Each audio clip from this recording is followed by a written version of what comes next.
Vamos falar de economia. Luiz Arthur Nogueira já está conosco. Nogueira, seja bem-vindo. Tudo bem, Piotr? Boa tarde. Piotr, você lembra quando... Sem liberdade de expressão não tem liberdade econômica. Ah, não tem. E gera insegurança jurídica. Sabe que uma vez eu fui entrevistar o presidente Fernando Henrique Cardoso, todo mundo sabe da importância do presidente, ainda ministro da Fazenda do presidente Itamar Franco na confecção e na instalação do Plano Real, que é um divisor de águas na economia brasileira. Deveria ter ganhado o prêmio Nobel, mas se não ganhou, o problema é do Nobel, porque o Plano Real é gigantesco.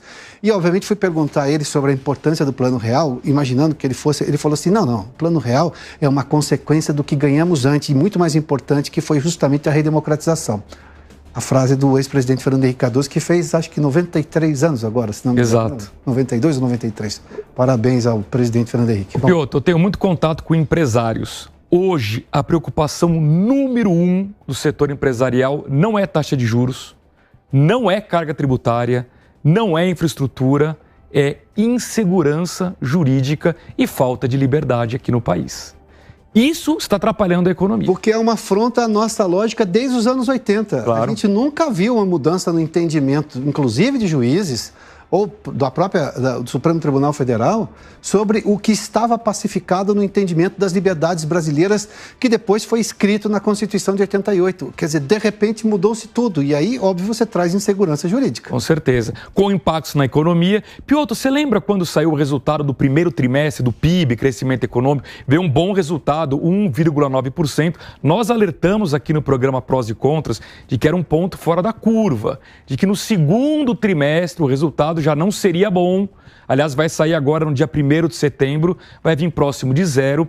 E hoje a gente traz um importante setor da economia, que é o varejo, que ficou completamente estagnado no mês de junho. Nós temos uma tela para mostrar aqui, crescimento 0 no mês de julho. Junho, aqui está errado, perdão. Junho na comparação com maio. Tá isso. Certo. Na comparação junho deste ano com o ano passado, um crescimento de 1,3%. No ano acumulado, 1,3%. Em 12 meses, o crescimento é ainda menor, de 0,9%.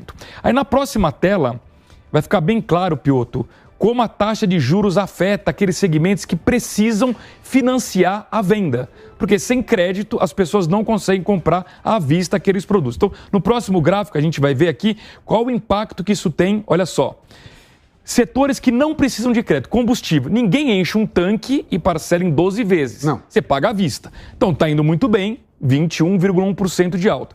Remédio. Normalmente você vai numa farmácia, compra à vista o remédio, crescendo 3,5%. Aí começa a entrar setor que precisa parcelar. Eletrodomésticos, crescendo um pouco menos, 3,2%. Automóveis, apesar de todo o estímulo que o governo deu... É próximo do estagnado aqui, 0,6%. Quase nada, né? Nós estamos falando de um dado estagnado aqui, né? E olha que o mês de junho foi contaminado pelo benefício do governo que barateou os carros, né? Olha só, material de construção, queda de 7%, imóveis, queda de 11,5%. Então é só um exemplo, Piotr, de um setor importante, que é o varejo, que hoje está estagnado por conta de uma economia em que você não tem uma previsibilidade, você não consegue enxergar o futuro, as pessoas estão com a renda retraída, com juros ainda muito elevados, em que pese agora o Banco Central começou a cortar a taxa básica.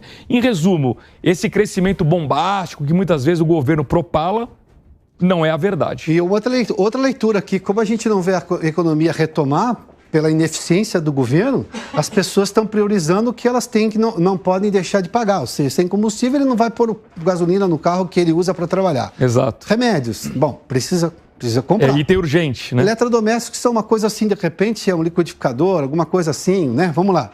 Mas veja só, automóveis, o sujeito vive com o que ele tem.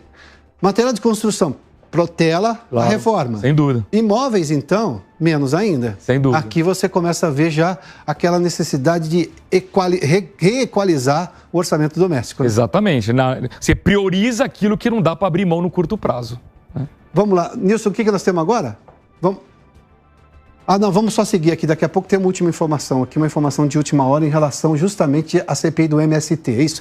Então vamos lá, vamos seguir, Nogueira. O mercado aqui para finalizar. Piotr, 7º pregão consecutivo de queda na Bolsa de Valores de São Paulo. 7º pregão consecutivo. Hoje uma queda de 0,66%. Aqui tem muito a ver com o investidor, de novo nesse cenário nebuloso. Reforma tributária, ninguém sabe qual é a alíquota. Arcabouço fiscal, voltou para a Câmara, Ninguém sabe qual vai ser o tamanho da meta do ano que vem, vai cumprir o déficit zero, não vai cumprir, vai aumentar imposto, não vai aumentar imposto. Isso tudo gera uma apreensão, sem falar que os balanços dos bancos e da própria Petrobras, da Vale, estão vindo aquém do que o mercado gostaria. Então isso tudo afeta o desempenho da Bolsa de Valores. O deputado Danilo Forte, que é o relator do orçamento do ano que vem, diz que para ser zero precisa fazer uma operação gigantesca, que ele diz que a conta não está fechando. Não fecha, são 150 bilhões de reais que estão faltando para o governo ter um déficit zero no ano que vem. De onde virá isso? Espero que não venha do nosso bolso. Sim. Vamos lá. Mas virá, né? O dólar está subindo e o dólar está tendo movimentos mais de alta do que de queda. Exato. O dólar está mais próximo de 5 do que daquele cenário de 4,50, o que também é ruim, porque se passar de 5, Piotr, acaba pressionando a inflação e pode atrapalhar o Banco Central nos futuros cortes de juros. Isso aqui é aumento de custo também para o governo. Por exemplo, insumos farmacêuticos que o Ministério da Saúde tem que comprar, isso é custo que vai ser repassado lá no orçamento. Sim. Nogueira, obrigado. Obrigado, Piotr. Bom,